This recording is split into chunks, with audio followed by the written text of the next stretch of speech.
School में बच्चों की उपस्थिति अब सफलता का पैमाना भर नहीं होगी। असली सवाल ये होगा कि स्कूल आने के बाद बच्चा कितना सीख रहा है और उसे सीखने के लिए विद्यालय में कितना बेहतर माहौल मिल रहा है।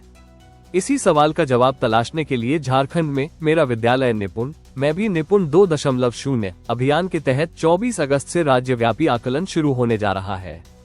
पलामू में इसकी तैयारी तेज हो गई है। जिले के 239 मूल्यांकनकर्ताओं को 2 चरणों में प्रशिक्षण दिया जा रहा है। बुधवार से शुरू हुए दूसरे चरण में 11 प्रखंडों के 115 मूल्यांकनकर्ता प्रशिक्षण ले रहे हैं। प्रशिक्षण पलामू जिले के मेदिनीनगर स्थित CM school of excellence +2 girls high school में चल रहा है। यहाँ मूल्यांकनकर्ताओं को केवल बच्चों से सवाल पूछने की प्रक्रिया नहीं, बल्कि विद्यालय का शैक्षिकी वातावरण, शिक्षण व्यवस्था, उपलब्ध संसाधन और बच्चों की वास्तविक सीख को तय मानकों पर परखने की जानकारी दी जा रही है। पलामू में 239 मूल्यांकनकर्ताओं का प्रशिक्षण 2 चरणों में हो रहा है। पहले चरण में 17 और 18 अगस्त को 9 प्रखंडों के 124 मूल्यांकनकर्ताओं का प्रशिक्षण पूरा हो चुका है। दूसरे चरण में 19 और 20 अगस्त को 11 प्रखंडों के 115 मूल्यांकनकर्ताओं को प्रशिक्षित किया जा रहा है।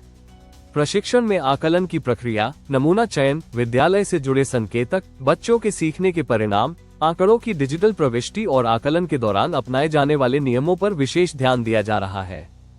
इस बार आकलन व्यवस्था में महत्वपूर्ण बदलाव किया गया है।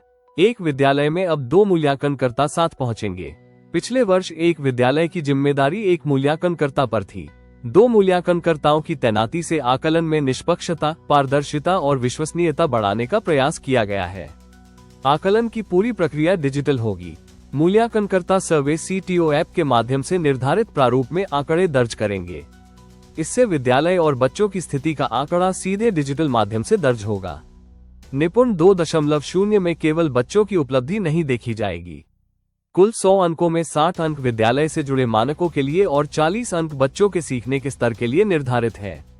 यानी बच्चे की कम उपलब्धि के लिए केवल बच्चे को जिम्मेदार नहीं माना जाएगा। ये भी देखा जाएगा कि विद्यालय ने उसे सीखने के लिए कैसा वातावरण, अवसर और शैक्षिकी सहयोग दिया। इस बार निपुणता का दायरा भी बढ़ा दिया गया है। पिछले वर्ष जहां आकलन मुख्य रूप से कक्षा 2 और 3 तक सीमित था, वहीं अब कक्षा 1 से 5 तक बच्चों की सीख का आकलन किया जाएगा। राज्य के 34,381 सरकारी विद्यालयों और करीब 5.59 लाख बच्चों को इस प्रक्रिया में शामिल करने का लक्ष्य है। राज्य भर में आकलन 6 चरणों में होगा। पहला चरण 24 से 31 अगस्त तक प्रस्तावित है और अंतिम चरण 14 से 19 दिसंबर के बीच होगा। प्रत्येक महीने एक चरण आयोजित किया जाएगा। इस व्यवस्था का उद्देश्य केवल परीक्षा लेकर परिणाम घोषित करना नहीं, बल्कि लगातार ये देखना है कि विद्यालय निपुणता के लक्ष्य की ओर बढ़ रहे हैं या नहीं। जहां कमी मिलेगी, वहां सुधार की रणनीति तैयार की जा सकेगी। पलामू के लिए इस बार का आकलन खास मायने रखता है। पिछले आकलन में जिले के 2478 विद्यालयों में करीब 785 विद्यालय ही निपुण श्रेणी तक पहुंच सके थे। लगभग 68% विद्यालय नॉन निपुण श्रेणी में रहे थे। राज्य में कम प्रदर्शन करने वाले विद्यालयों की सूची में पलामू के 147 विद्यालय भी शामिल थे। ऐसे में इस बार निपुण 2.0 पलामू के लिए केवल एक सरकारी आकलन नहीं, बल्कि अपने पुराने प्रदर्शन को बदलने की चुनौती है। देखना होगा कि इस बार कितने विद्यालय निपुणता की कसौटी पर खरे उतरते हैं।